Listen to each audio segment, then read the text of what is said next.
Fun fact, Let's Talk About It was actually a talk show that I made up for this book project that I had to do in the 4th grade for a book called The Gold Cadillac. It definitely touches on racism, classism. So if you have children, siblings, get the book. Kids should know stuff like that. It really feels like 4th grade me is coming to life, and I'm, using that idea that she had, and I'm giving it, a new form, and I'm excited to see where it takes me and us, you listening right now. This episode is sponsored by Blue Jinx. Blue Jinx is an independent artist from Atlanta, Georgia. She currently has a hit single out called DSM. She makes music for the soul. She's out here inspiring and keeping the people alive. All right? Go check her out on all platforms and let her know that the Let's Talk About It show sent you. Without further ado, 2024. Let's talk about it. 2024 for me was definitely a year of striving for financial stability and mental stability. And it wasn't that I had intentions for that. I just knew that I was in a bad place in both of those areas. But outside from that, 2024 was a year where I became a bartender. I became a pastry chef. I gained a lot of followers on Instagram. I released my first single. What else? Oh, me and my girlfriend made a year. So yeah, I will say some notable things. I was in a podcast. I was in a magazine. I performed DSM. I got paid to perform DSM. It was really cool. Starting off the year though, it wasn't so great. January 1st, 2024 was actually my last attempt. And I wish I could tell you exactly like what was going on and like why I was in that place, but I for sure was drunk. I was very drunk and very emotional, and I really couldn't get a grasp on just how I was feeling, and like I don't know, like my mind, I couldn't get a hold of my mind, so it led me to take some actions. Luckily I did not succeed, because I'm here to tell a story looking beautiful as ever. You fun as fuck, you fun. What really helped me to keep going was the fact that I knew that 2024 I was going to be releasing my first single. And I had already told all my close friends, all the people in my close-knit circle, they knew the song was coming out. They had heard the song and everything. And also 2023, a couple months prior, like a month or two before the new year, I had started a series called A Song About, which is essentially a minute to 2 minutes and 30 seconds video of me singing a song that I wrote. I tell you what the song is about, and I put the lyrics on the screen so there's no confusion as to what I'm referring to. And it really gives you an idea of my writing style and my overall sound. So I had challenged myself to make these videos for like a month straight. I was going to post one every single day until I released my single DSM. I did not succeed with that challenge because I ended up pushing my release date all the way back to my 24th birthday. So, but I at least did a whole month every single day. I was very consistent. I was on my shit. Okay. So yes, I said all that to say that I was getting buzz. My intention for doing this series was to gain buzz, for me to put my name out there, for people to get a little taste of me so that, I could prepare them for my release. And so I was getting buzz, and I just had so many comments, so many people saying, keep this up. We love this. Keep it going. I had them asking me, where's the album? It seemed like you got a whole project. You need to release this. And I'm just like, oh, an album? Not yet. Can I get a single out first? In Blue Jinx fashion, I'm a tease. So, but really I was just trying to give people an idea, give them a little taste. And I was sitting on all these songs, and a lot of them were unfinished. And I was like, I just want to do something with it. I want to get it out. So I had this vision. I saw myself, singing these songs, and I saw how I wanted it to be on the screen. I was like, I wanted to say what the song is about and the lyrics and all that stuff. Everything that I just told you, it was in my head, and I was like, okay. But yes, so I feel like what After the attempt, what kept me was the fact that I knew that this song was coming out, and it was something that I really wanted. It was a vision that I had. It was something that I felt so compelled to release. And mind you, like I said, I have a lot of songs. I only have one song out officially under my name. I only have one song. So the fact that I have all these songs and I can make a song out of nothing, but this is the one that I want to release is very, very, very special to me. Let's get into finances. I was working two jobs. So I had became a bartender at this restaurant in Buckhead. I started off as a server, and my main goal, I was like, when I get in there, I'm getting behind that bar. And I did that. Within like 3 weeks, I was behind that bar and I was getting the people drunk. It was cool. I learned a new skill. But I wasn't making enough money. And Blue Jinx is about her money. Like, when it comes to me working, if I'm gonna be spending my time somewhere on my feet, I'm traveling on the train, riding the MARTA train to get there. Bitch, I better be making bank in that hole. And I was not. But I also had a second job. Well, really, that was my second job. But I had another job. I was working at Sugar Factory in Midtown Atlanta. Terrible place. Do not eat there. But if you do eat there, tip the waiter really well. And I started off as a server there. So in 2023, I was a server. But by 2024, like the first week of January, I had transitioned over into the pastry side because they were hourly. And I did that because I was no longer making enough money as a server there to survive. I couldn't pay my rent with that money. Your girl wasn't making anything. We took pay cuts, and they hired the tip out. So yeah, like I could make a pretty penny off, tips and stuff like that, but the majority of it would go back to the restaurant. So I wasn't making enough, and I needed that stability. I needed to know for sure that I'm going to walk into this place and I'm going to get paid regardless. And so for me, I settled for that 18 an hour because it was peace of mind for me. So I started working there, and I was keeping up the other job. But like I said, I was taking the train from Reynoldstown, which is on the east side. And I had to go through Little Five Points, and I had to go up north all the way to Buckhead. And I would get off at like 10 o'clock at night, y'all. And I would walk from the restaurant to the MARTA station, and then get on the train and go home, and then walk from that station to my house. Well, to my place. And so my granddad, he found out about that. He found out that I was riding the train at night, and he was just like, that's not happening. We're not doing that. Send me the address, tell me your schedule, and I'm gonna come get you. 2023 definitely put me in a position where I had to ask for help. But 2024 made me realize that, like, you can still ask for help. Like, it's okay. Like, let people know what's going on, especially if they're offering, and it's your family, it's your friends, it's your community. That's what we here for, And that's what my granddad was emphasizing, that's what they were here for. My nana and my granddad, they bought me groceries a couple times. I was just very grateful because, again, like I said, I wasn't making enough money at Sugar Factories, which is why I went and got that second job. But eventually I quit the Buckhead job. I probably stayed maybe the rest of January. I don't even think I made it to the second or third week of January. I'm being real honest.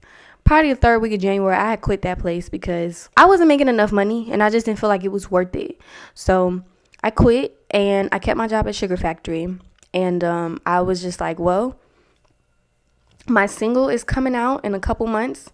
In April, I got to save, I got to stack, because I'm an independent artist. So I knew that this was going to come out my pocket. I knew that I was going to charge tickets and stuff, but I did not make a profit off of that show, which I didn't plan on it, because me charging $15 for 50 seats was not going to get my profit.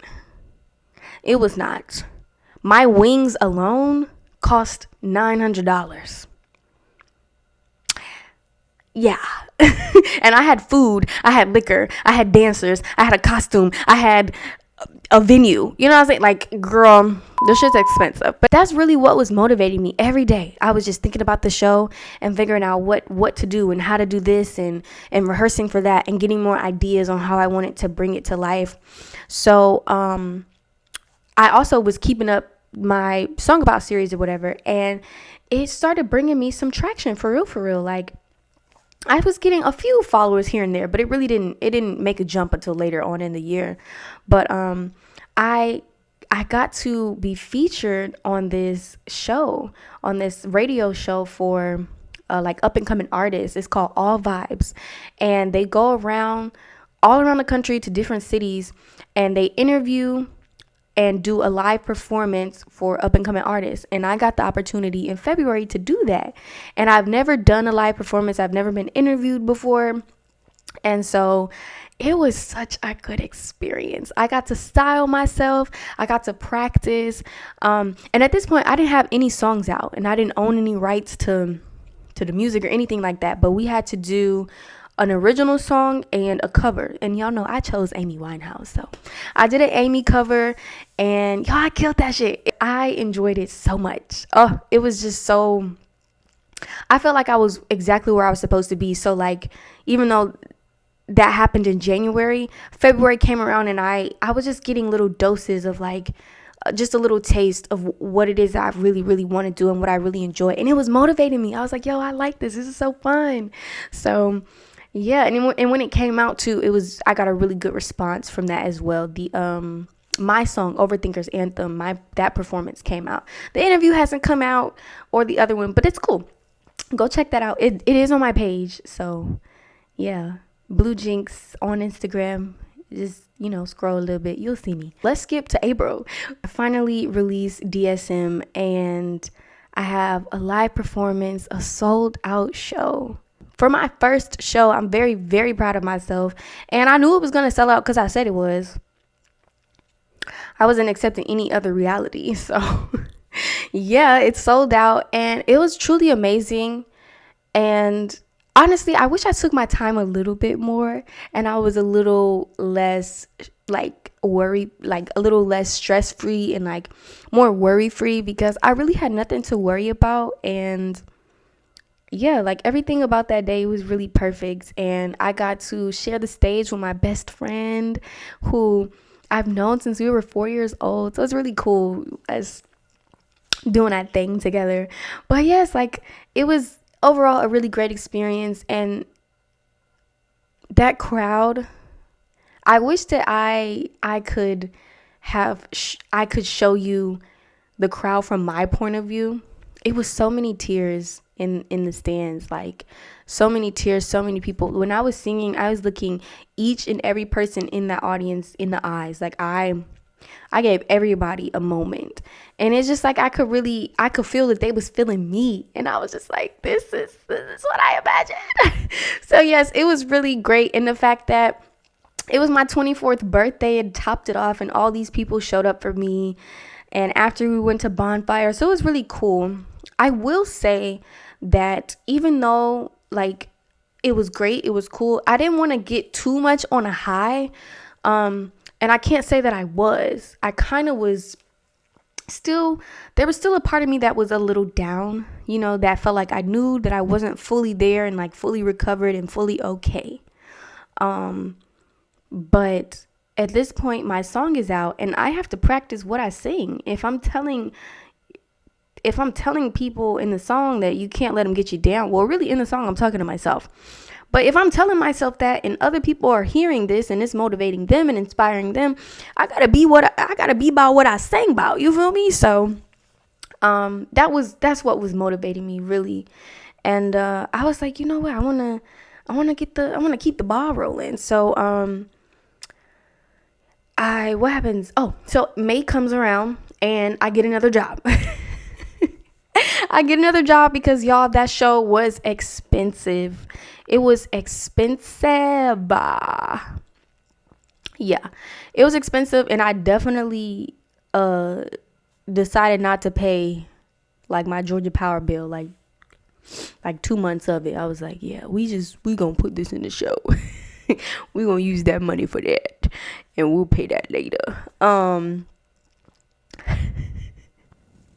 But yeah, so May I go and look for another job, and I get another job. It's of course it's restaurant business. I feel like once you get a taste of the restaurant business, well, restaurant money, it's kind of hard to go back to like something that's not that. And I really like the idea of having my full-time job that's hourly. Like I get an hourly rate. I get a check every Friday. That's the same amount. But it wasn't always the same amount because they was fucking with my hours. But anyway, that's neither here nor there. I told y'all that was a shitty ass place. But anyway, I like the idea of having that steady check coming in and then having like an unlimited check coming in on the side from serving. But I will say that it was a slow start working at the new restaurant. But I still kept to it. And that's when I got this idea. I started getting these visions of me holding a mic. I'm making these videos. And in the video, I'm saying this script. I'm like, hi, my name is Blue Jinx and I am an independent artist. Unfortunately, my art does not pay the bills yet, which is why I have to work 2 jobs. Until then, whatever. So I was like, yo, I think I'm on to something. Like, I'm gonna make this happen. So I'm scrolling on TikTok, and TikTok is like pushing out these mics to me, pushing out these freaking mics, and they're on sale. I spent like $4.17 on the mics. I got them on sale, and I did my first video, and I called the series Road to Riches. Because that's essentially what it's about. I thought that it was really cool that, I'm an independent artist in Atlanta. And the fact that I'm working these 2 jobs, I'm literally working at one job in the morning, getting off of that one, going across the street and starting working at the next one. And I was just like, this is pretty cool. And I had just released my first single. So I also was thinking like, okay, I have to promote this song. And I got the idea, Road to Riches. And when I posted that video, I got such a good response, y'all. Like such a good response. Everybody in the comments was just like, I love this and keep this up. And like, yo, this is so dope.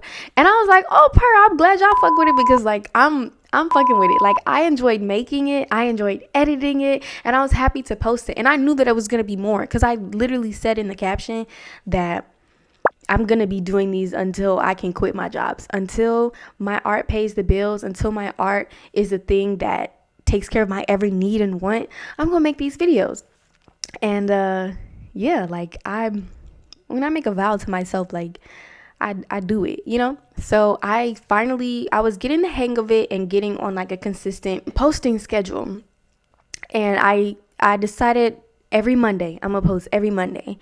And so I started posting every Monday and just being real about how I was feeling, the money that I was not making, the BS that I was experiencing, the motivation that I was losing. Like I was just being real. And I feel like people really appreciated the realness of it, the authenticity of it. And it didn't feel like I had to make content. Like I didn't have to make anything up. I just could be real. Like, yeah, this I made $10 today. I made $0 today. And once I start getting the ball rolling with Road to Riches, Sugar Factory fires me.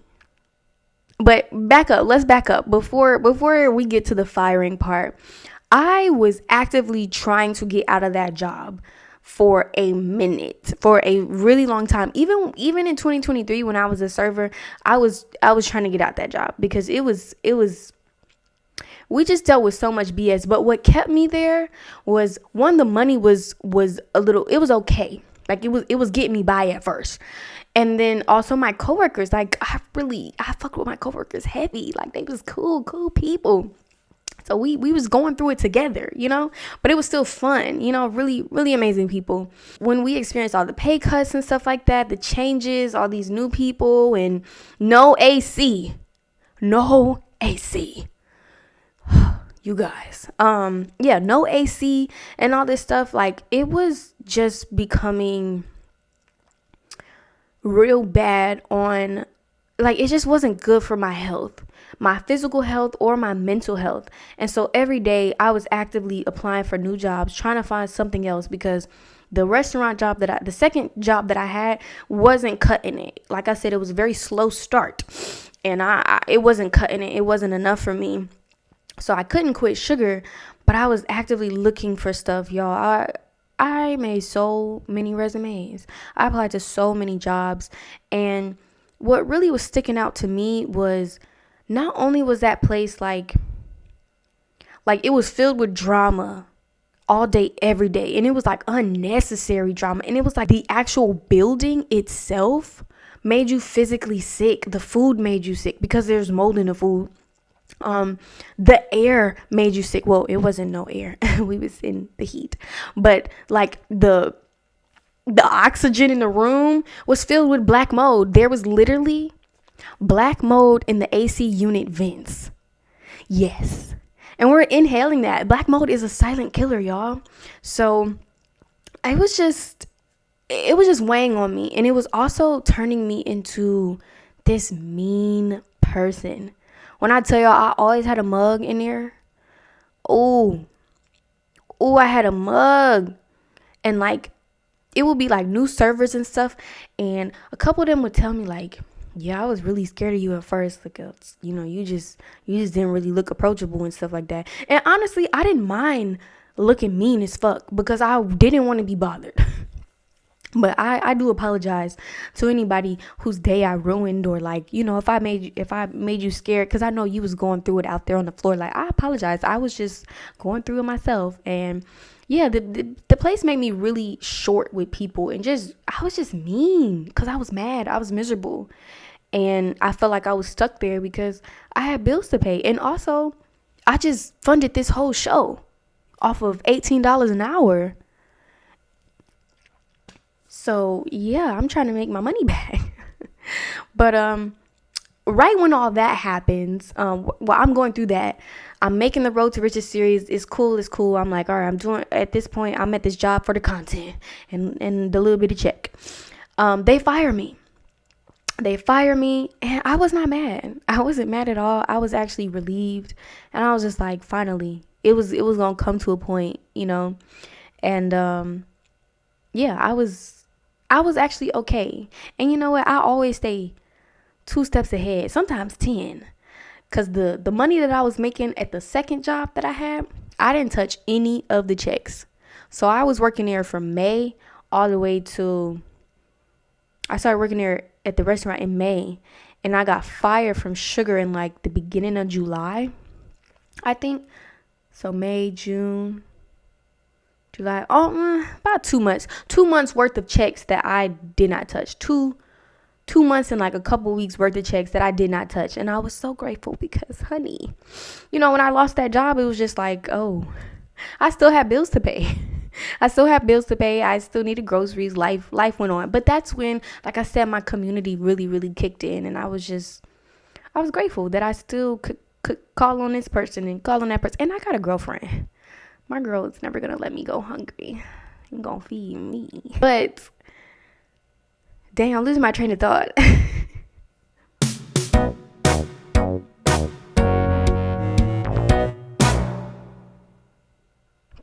The more I keep thinking about how I lost my train of thought, the worse it's getting. So we get fired. We living off those checks. Oh, so of course, I pick up more shifts at the restaurant and I become a little bit more full-time. But y'all, I wasn't fucking with that because I felt like it was a waste of my time. The restaurant was just too slow for me to be there on a Tuesday or a Thursday. And I was just like, yo, I had to talk to the manager. And I really appreciate this restaurant because any requests that I've had when it's come to like my scheduling, they've honored it. You know what I'm saying? It's just like, they'd be like, can you give me this day in exchange for the, you know what I'm saying? Like, they really honored it, and I really appreciate it because I'm definitely a woman about my time and my money. If I'm in an establishment for money, if I'm there for vibes, cool, no problem. But I'm not there for vibes. I'm there for money, and if I'm not making it, I'm wasting my mother time. But let's pause on like the money, the working and all that stuff, because I also was doing some creative stuff. So like a little before I got fired from Sugar Factory, My dear friend Kade started Kai's Presents, which is ultimately like their portfolio, getting into photography, doing like shooting for brands and stuff like that. So Kai started partnering with different brands in the city. And one of the first brands we did was with Vintage Land ATL. Y'all go check out this store. It is in Little Five Points. It's black owned woman, black owned woman. Okay. Tab is the coolest. She's the owner. Tab is fab. All right. Definitely go check it out. But we did a shoot at her old location. She's got a bigger location now. It's really nice, but in the same area. We did a shoot, and y'all, I got my makeup done. Like, I loved the fit that I was wearing. It was just really cool. And then right after I shot that, I went and shot my lyric breakdown video. So I just felt like I was really in my creative bag. I was really in motion and just trying to take social media a little bit more serious. And yeah, that was like one of like 4 shoots. I really enjoyed my time doing that. And it got me out of my comfort zone too. Like, I was, in front of the camera and just learning some things about myself, and, also just trying to figure out, okay, I don't look like what I think I look like in my head. Like, what I look like in my head is not necessarily what I look like on camera. And that's okay. That's okay. I feel like that's part of modeling, like learning your face, learning your angles. So it was like a challenge for me. And I'm like, okay, I want to work at this and I want to do more of this. So I was keeping a really good balance of creativity, but also like on my adulting shit. So yeah. But I got fired in like July, and I had to move into a whole new place in August. Like the beginning of August, like August 15th, I had to find a new place. And what is so crazy, the apartment that I was staying in at the time, I had been living there for 9 months, and I had just bought me this bed, y'all see. Oh wait, this side, I gotta get this bed. There we go. This bed that y'all see, and like the mattress and everything, the comforter set. Like, I had just bought all this stuff because I was finally like, oh, I'm gonna get settled in. I can make my house a home. And it's so funny because when I was unpacking it, I literally was like, this is giving renew of the lease, new beginnings, da da da, just for my best friend to be like, hey, I got a job out of state. And I was going to try to take over the lease by myself, but I'm so happy I didn't do that, because who can afford that? And the rent was going up as well. That was another thing. The rent was going up. And I'm like, am I getting more space? Y'all finna like take a wall down and extend it? Why am I paying more money for the same shit I had last? It don't make sense. So yeah, I was on the hunt looking for a place, and it was getting stressful. I'm not gonna lie. My girlfriend said I was really mean at this time because I was stressed. I'm sorry, babe. I love you. Eventually, I got a place. This nice ass, like, y'all, my house is nice. Yeah, really, really nice. I'm very grateful. My landlord is great. She's a tourist like me, and we tourists just, we know how to make a house a home, and shout out to you. But yes, my sister is actually the one who found a place for me. So again, my community coming up, showing up. My sister and her best friend are the reason why I got this place. And moving is expensive. And again, I had just made all these big purchases. A mattress isn't cheap. A bed frame is not cheap. I bought a few other things, other like furniture pieces, mirrors and stuff like that. And that stuff is not cheap. And when you move, you have to put a deposit down. You got to put first month's rent down. And then you still also have to pay the rest of your bills for the place that you're leaving. You know what I'm saying? And you don't get your deposit back immediately. It took like 2-3 months to get the deposit back. I didn't get the deposit back till like October. So August, September, October, maybe even November. So I was under a lot of stress, for real. But again, I kept on making the series. And again, I was getting at least 1,000 views every time. And my followers was going up and up and up and up. And I'm at like 11K, and I started off with like 2K, not even 3K followers. I had like 2,000 something followers, and now I'm at 11 point something. I really had like 20K followers, but I had to remove a lot because it was giving like spam. I don't want no fake followers. I want real people. I want real people following me because they like my music, they like my content, they want to follow the journey. I will be joining the app called Sunroom, so be on the lookout. It's going to be a more intimate, exclusive look into, my process, my life. Yeah, I'll give you a little something here and there if you want to feel a little bit closer to me. It is subscription based. I haven't decided what the subscription price is going to be, but definitely look out for Sunroom. Go ahead and download it now. And maybe there'll be a future sponsor. I finally got a place and I love it. And I thought that I was going to mourn my last apartment because that apartment really meant a lot to me. I got that place after hopping around from this house to that house to that house. So it meant a lot to me. But I don't miss it. I don't miss it at all. The only thing I miss is my sitter, my best friend who I lived with. But the apartment itself, I don't miss. The only thing I guess I kind of do miss was the fact that it was across the street from a plaza. So I could do all my grocery shopping. I could do clothes shopping. I could just go get whatever I need. Now, I don't stay next to no plaza. I don't stay next to no store. So I do have to have things delivered to me. But I love the neighborhood. Like, I love the neighborhood. But I tell y'all, it's just perfect. It was heaven sent, God sent. So I moved. I get it settled into my place, and I was happy that I did purchase my bed and stuff like that because it just filled in the space. Because I was on an air mattress for 9 months, y'all, and that, I don't know, it was getting me down a little bit. I'm like, I work so much. I'm working all these jobs and dealing with all this BS and still finding time to be creative. I deserve to come home to a nice soft bed, But yeah, so what's after August? September, October, November, December. Oh, I am still looking for a job. I'm still looking for another job because I'm just at this restaurant and it's really not cutting it. Like, it's only enough for like my rent. And I really am trying to make it work and make it stretch. I get a job offer and they ended up reneging on me. So I got the job just for me to call them and be like, hey, when do I start? Just for them to be like, oh, we found somebody else. This is all in my Road to Riches series, so definitely go check that out. It's probably like episode 9 or 10. Yeah, it's in the double digits. And then I get a job at this event center. And at first it was cool. It was fine. I was doing private events, and it also turned into a club too. So I was making a little club money. But again, it's an event center, so you only get paid when they get booked. And so we went through like a dry spell of a couple months of we're not getting any text in the group chat that they need girls. So I'm just like, yo. But the same job that reneged on me in the first place, I guess they felt bad. They had an opening come up and they gave me a full-time position. So I became a concierge. And I was really, really grateful for this job because it was super easy.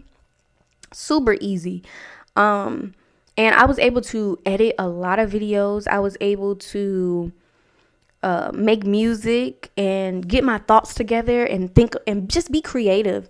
And at this time, I took a hiatus. I was just like, these events are a little too current for me that I'm putting out on Road to Riches, and I would like to, you know how with any show they film like months in advance. I was like, I want to be like that. I want to get back on a posting schedule, but I will also like to be on like a filming schedule.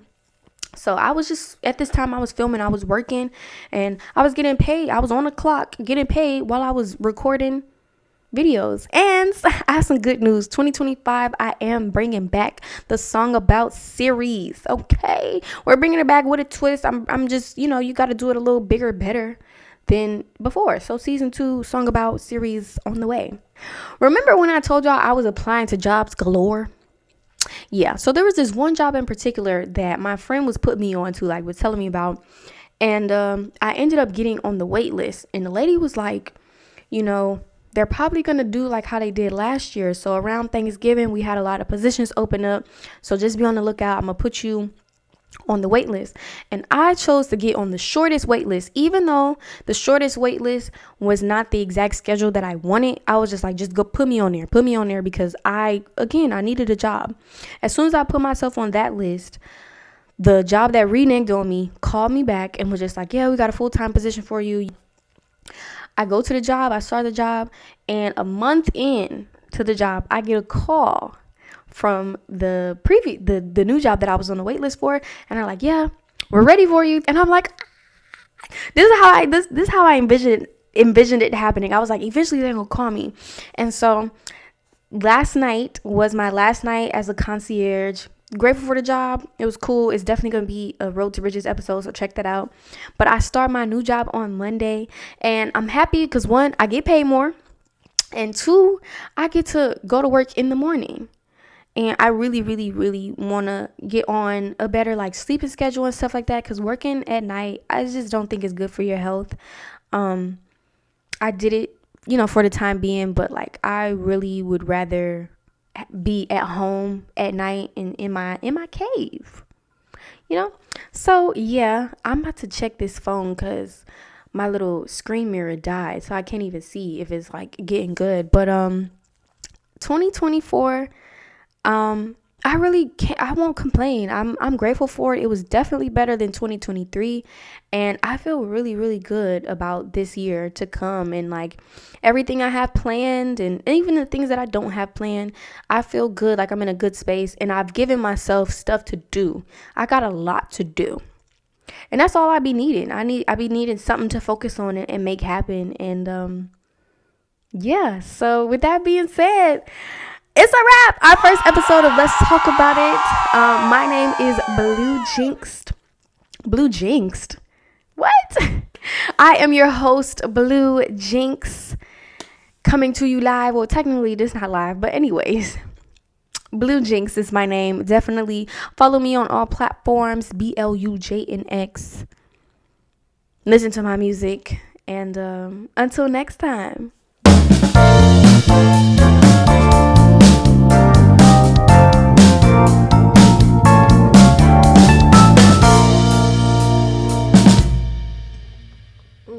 Not this shit died.